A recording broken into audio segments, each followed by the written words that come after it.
Hey guys, welcome back to my channel. If you're new here, my name's Jessica, and in today's video I'll be recreating this hairstyle that I've featured quite a few times on my Instagram and have received a lot of requests to create a tutorial on, so that's what I'll be doing today. If you do like my videos, please do like, comment and subscribe. I appreciate everyone's love and support towards my channel and me, so that would be very much appreciated. So without further ado, let's get right into the hair tutorial.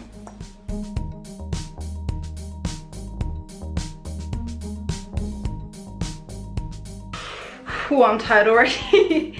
I want the parting a bit deeper, so I'm just gonna make it further along my head.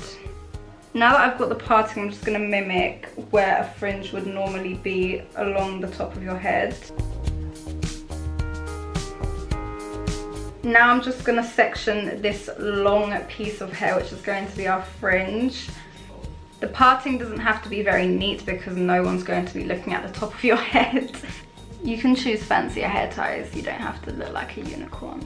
So now you've got all this extra hair and you need to somehow put it into a ponytail. First step, you grab a water bottle so you can spray your hair and it's easier to brush.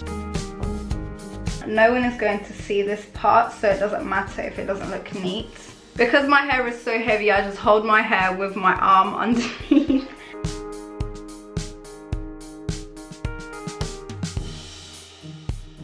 I like taking one of these big scrunchies because they're fashionable and they're also easier to tie your hair with in this style.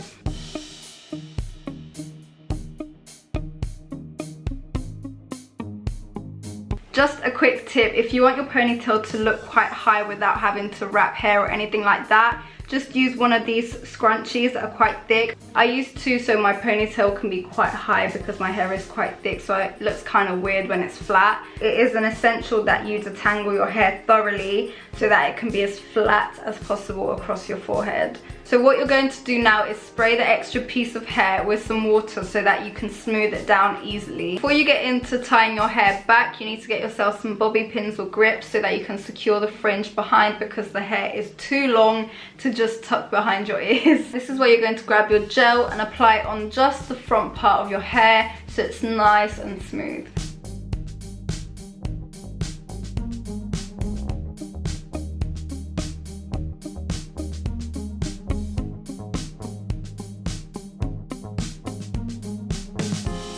This is me very badly demonstrating how I am tying back my hair. I'm just using some grips and just placing them in diagonal positions so that my hair is super secure and that the fringe does not move during the day. You can be as creative as you like with the parting, with the fringe, with the baby hairs if you want to put baby hairs. I kind of like my hair how it is now with the natural texture and the frizz, so I think I won't be straightening or curling it today.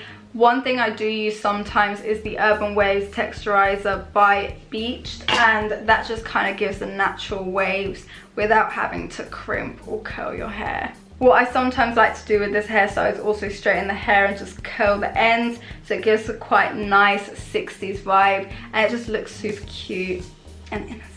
So this is the final hairstyle. I think it's quite a simple, easy hairstyle that looks very, very complicated and it suits everyone and everyone's hair texture. I hope you guys enjoyed this video and I'll see you again in the next video.